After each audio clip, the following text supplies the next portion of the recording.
दोस्तों, क्या आपको पता है कि सड़क पर सफेद और पीले रंग की यह अलग अलग लाइन क्यों बनी होती है? या फिर है कि फिल्म के स्टार्टिंग में जो फिल्म का सर्टिफिकेट होता है उस पर अ और व का मतलब क्या होता है? अच्छा, ये जानते हैं कि फेसबुक का कलर ब्लू ही क्यों होता है? और क्या आप ये जानते हैं कि फांसी की सजा देने के बाद जज पेन की नींव को क्यों तोड़ देते हैं? जानने के लिए बने रहिए इस वीडियो के अंत तक।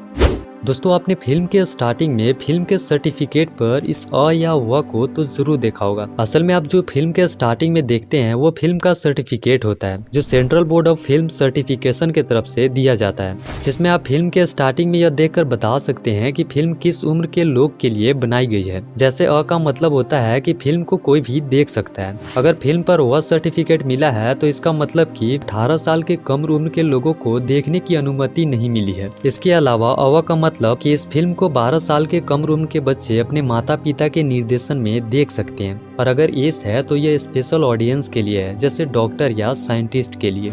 दोस्तों, हर देश में अपराध के मामले सामने आते रहते हैं, लेकिन क्या आप ये जानते हैं जब भी किसी को फांसी की सजा दी जाती है तो पेन के जो नींव होता है उसे तोड़ दिया जाता है। ऐसा इसलिए क्योंकि पेन का इस्तेमाल दोबारा न हो सके। नींव तोड़ने के बाद जज का भी अधिकार नहीं है कि वो अपने फैसले की समीक्षा कर सके या फैसला बदल सके। फेसबुक जो दुनिया का सबसे पुराना सोशल मीडिया ऐप है, लेकिन क्या आप ये जानते हैं कि फेसबुक का कलर ब्लू ही क्यों होता है? दरअसल फेसबुक के सीईओ और फाउंडर मार्क जुकरबर्ग को कलर ब्लाइंडेंस की बीमारी है, जिसमें उन्हें हरे और लाल रंग में अंतर का पता नहीं लगता है। इसलिए उन्होंने फेसबुक का कलर ब्लू रख दिए हैं।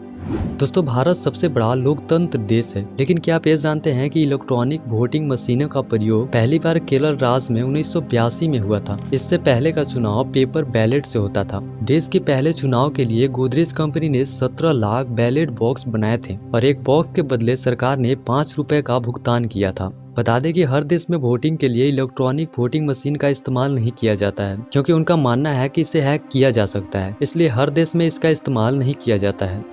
साल 2003 में इराक में बैंक डकैती हुई थी, जो दुनिया के सबसे बड़े बैंक डकैती के तौर पे जाना जाता है। आपको जानकर हैरानी होगी कि इस बैंक डकैती में उस समय के राष्ट्रपति के बेटे कुसम बगदाद भी शामिल थे, जिसमें 1 बिलियन यानी आज के हिसाब से करीब 7500 करोड़ रुपए की लूट हुई थी। और उस समय इराक के राष्ट्रपति सदाम हुसैन थे और अमेरिका से दुश्मनी चल रही थी। कहा जाता है कि अमेरिका ने ईरान पर हमला करने की पूरी तैयारी कर ली थी, लेकिन कुछ समय पहले ही सदाम हुसैन के बेटे कुसम बगदाद इराकी सेंट्रल बैंक पहुंचे और बैंक को एक पर्ची थमाई, जिसमें लिखा हुआ था कि सुरक्षा कारणों से बैंक के सारे पैसे को राष्ट्रपति ने दूसरी सुरक्षित जगह पर ले जाने का आदेश दिया है। जिसके बाद सारे पैसे को ट्रकों में भर भर के ले जाने लगे, लेकिन इतना पैसा था कि ट्रक में ले जाने के लिए जगह कम पड़ रही थी। इस बैंक डकैती के बाद दुनिया में तब सामने आई जब अमेरिका इराकी सेंट्रल बैंक पर कब्जा कर लिया। हालांकि आज तक यह रहस्य बना हुआ है कि इतना सारा पैसा गया कहां। दोस्तों, क्या आप ये जानते हैं कि क्रिकेट मैच के दौरान खिलाड़ी अपने चेहरे पर क्या लगाते हैं? बता दें कि ज्यादातर खिलाड़ी अपने चेहरे पे सन स्क्रीन लगाते हैं। ऐसा इसलिए क्योंकि वह करीब 8 घंटे धूप में खेलते हैं, जिससे धूप में उनका स्किन यूवी किरणों से खराब हो सकता है, लेकिन यह सन स्किन को खराब होने से बचाती है। दुनिया में सबसे ज्यादा हवाई जहाज हादसे उड़ने के 3 मिनट के अंदर और लैंडिंग के 8 मिनट के अंदर होता है। बता दें कि सबसे बड़ा हवाई जहाज दुर्घटना 1977 में टेक ऑफ करते समय हुई थी। यह जो आप स्क्रीन पे इमेज देख रहे हैं, यह दुनिया का सबसे तेज उड़ने वाली पक्षी है, पेरेग्रीन फैल्कन, जो करीब 1 घंटे में 200 से 320 किलोमीटर की दूरी तय करती है। बता दें कि यह पक्षी अंटार्कटिका को छोड़कर सभी महाद्वीपों में पाई जाती है और खाने में छोटे पक्षी और चमगादड़ का शिकार करते हैं। और दुख की बात यह है कि 20वीं सदी के मध्य में इसकी आबादी तेजी से घटी है और अब तो यह विलुप्त होने के कगार पे है।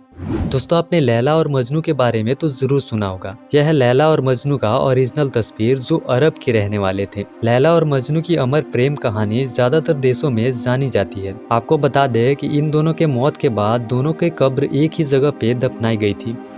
दोस्तों, आपने बहुत से ऐसे घर देखे होंगे जिसे तरह तरह के रंग से पेंट किया हुआ होता है, लेकिन आपने शायद ही ऐसा घर देखा होगा जो काले रंग से पेंट किए होते हैं। दरअसल छत्तीसगढ़ के जसपुर जिले में आदिवासी लोग अपने घर को काले रंग से पेंट करते हैं। बता दें कि काले रंग से घर में दिन में भी अंधेरा होता है, जिससे किसी बाहरी व्यक्ति को पता नहीं चलता है कि घर में क्या रखा हुआ है और चोरी का खतरा भी कम होता है। इसके अलावा काले रंग की एक विशेषता भी है कि हर तरह के मौसम में काले रंग की मिट्टी की दीवार आरामदायक होती है।